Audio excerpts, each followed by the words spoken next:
Assalamualaikum warahmatullahi wabarakatuh. Halo semuanya, selamat datang di video kali ini. Nah, kali ini tuh kita bakal ngobrol-ngobrol ringan bareng teman-teman aku nih. Sebelum itu pasti kita perlu perkenalkan dulu ya. Nama aku Sania Marwatasari, aku asli Bandung dan di sini ada teman-teman aku yang dari mana aja nih, coba perkenalan nama dan dari asalnya. Boleh. Halo guys, perkenalkan nama aku adalah Syarul Gunawan. Saya dari Sukabumi. Jauh banget. Jauh banget ya. Iya. Kemarin kejadian apa di sana? Wah, ilahi gitu. Di sana itu kejadian banjir, tepatnya di kecamatan saya. Tapi alhamdulillah pas saya aman. Jauh-jauh nih datang dari Sukabumi buat bikin video ini dan menimba ilmu, masya Allah banget ya. Nah, di sini juga ada teteh siapa nih yang satu banget? Nama saya Yuridiana Rafni. Dari mana teh? Dari Bale Endah. Oh, Bale Endah, masih Bandung ya. Alhamdulillah. Nah, pada kesempatan kali ini kita bakal ngobrol-ngobrol ringan nih tentang siapa ya? Ada yang tahu nggak?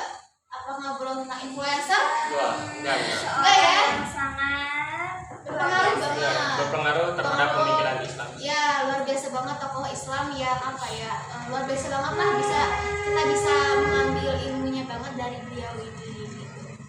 Siapa ya? Banyak banget ya tokoh Islam itu. Ada Al-Ghazali, Ibnu Sina, Ya. siapa lagi? Ada Ibnu Miskawai. Terus pokoknya banyak banget ya.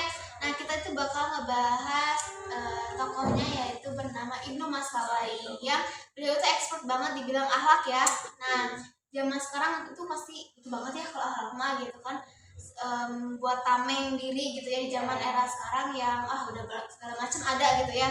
Nah, boleh dong di-share dulu nih ke teman-teman semua biografi beliau itu kayak gimana, karena kalau nggak tahu, nggak kenal, maka tanyakan. Boleh dong dikasih tahu dulu ke teman-temannya. Oh iya, Ibnu Miskawai itu merupakan nama trennya gitu, nama populernya. Panggung ya? Ya, yang sebenarnya nama aslinya itu adalah nama Abu Ali Muhammad bin Yaqub bin Miskawai. Ibnu Miskawai itu lahir di Rai itu pada yang merupakan ibu kotanya Republik Islam Iran yang sekarang. Oh, sekarang Iran ya? Nah, pada tahun 320 Hijriah dan wafat pada tahun 420 Hijriah di Isfahan. Terus kalau nggak salah ini beliau ini hidup pada masa pemerintahan Buwaihi ya di Baghdad. Terus di sana itu penduduknya bermadhab Syiah. Oh, Terus termasuk beliau juga mazhab Syiah. Oh, oke. Nah, jadi barusan udah jelasin ya dari namanya, lahir di mana, terus juga sampai ke mazhabnya pun diketahui gitu ya, ada riwayatnya. Nah, mungkin selanjutnya itu gimana sih pemikiran beliau itu terhadap konsep Tuhan, emanasi, terus juga akhlak. Iya, betul, akhlak itu penting banget gitu. Itu gimana sih, coba boleh di-sharing ke teman-temannya? Nah, kalau misalnya setahu saya Ibnu Miskawai itu pemikirannya mengenai konsep Tuhan itu mengungkapkan bahwasanya menurut beliau adalah zat yang tidak berisi atau berazali dan pencipta gitu. Tuhan itu adalah pencipta. Nah, Tuhan Esa dalam segala aspeknya, ia tidak terbagi-bagi dan tidak mengandung kejamakan. Maksudnya hanya satu Esa gitu, tidak ada dua. Berarti pemikiran ini membantah pemikiran yang bahwasannya Tuhan itu ada tiga dan lain sebagainya, yang trinitas dan lain sebagainya itu. Nah, dan tidak ada satupun yang setara dengannya. Jadi kalau misalnya nih pada diri manusia itu ada yang beranak kan ya, makan dan minum itu Tuhan enggak, karena Tuhan itu adalah pencipta.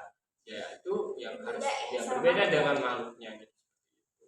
Nah, sementara itu yang membutuhkannya, kalau dilihat sekilas pemikiran Ibnu Miskawai ini sama dengan pemikiran Al-Kindi. Jadi ada tokoh pemikir Islam juga, Al-Kindi itu sama banget.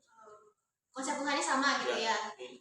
Jadi bisa memperkuat gitu ya apa yang Ibnu Miskawai ini yakini gitu ya pemikirannya gitu.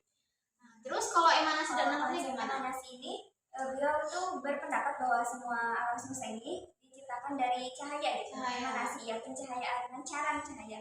Nah, kalau dalam akhlaknya, beliau ini sangat terpatok sekali gitu, memusatkan bahwa akhlak itu lebih penting daripada ilmu gitu, bahwa sehingga beliau juga dijuluki bapak etika gitu, saking beliau itu memprinsipkan gitu akhlak itu sebagai tameng utama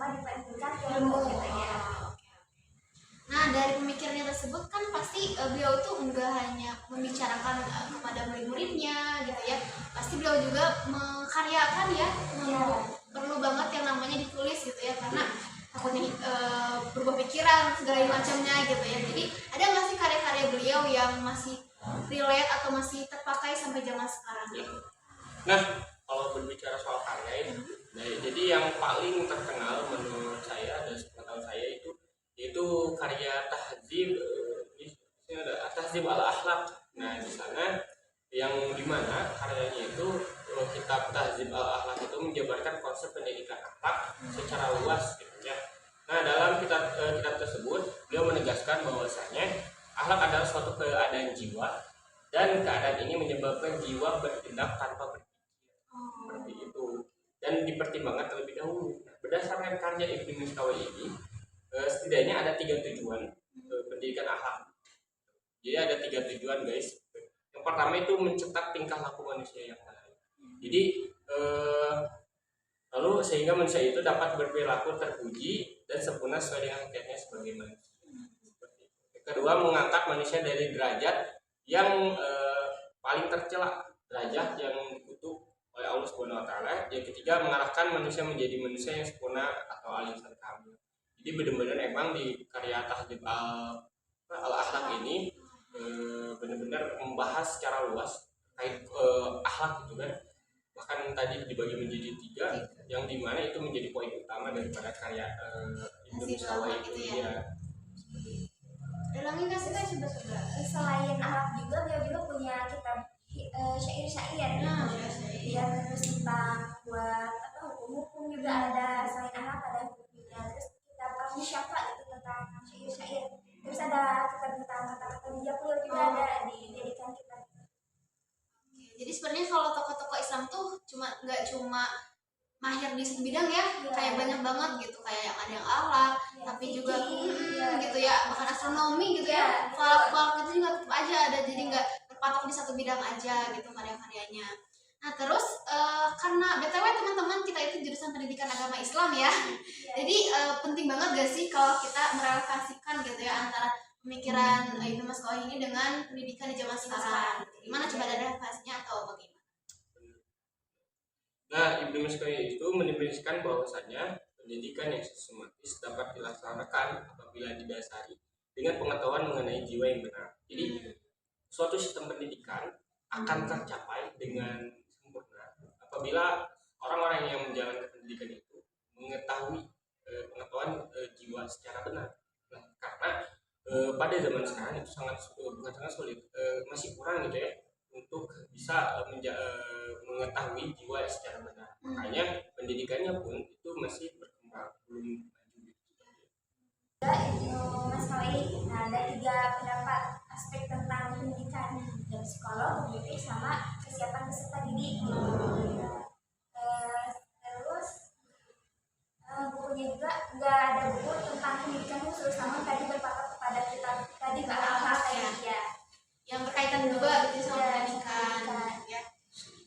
Oke, berarti tadi udah dibahas juga pemikirannya, karya-karyanya, sampai ada relevansinya nih sama pendidikan gitu ya. Kurang lebihnya mungkin itu yang bisa kita sharing-sharing gitu ya ke teman-teman. Itu hanya sedikit dari banyaknya ilmu dari Ibnu Miskawai ini gitu ya. Nanti teman-teman boleh sharing juga di kolom komentar kalau misalnya ada yang memang salah atau yang belum diucapkan gitu ya sama kita, dibahas sama kita, boleh sharing-sharing di kolom komentar gitu ya. Mungkin sekian dari kami semua. Terima kasih. Wassalamualaikum warahmatullahi wabarakatuh.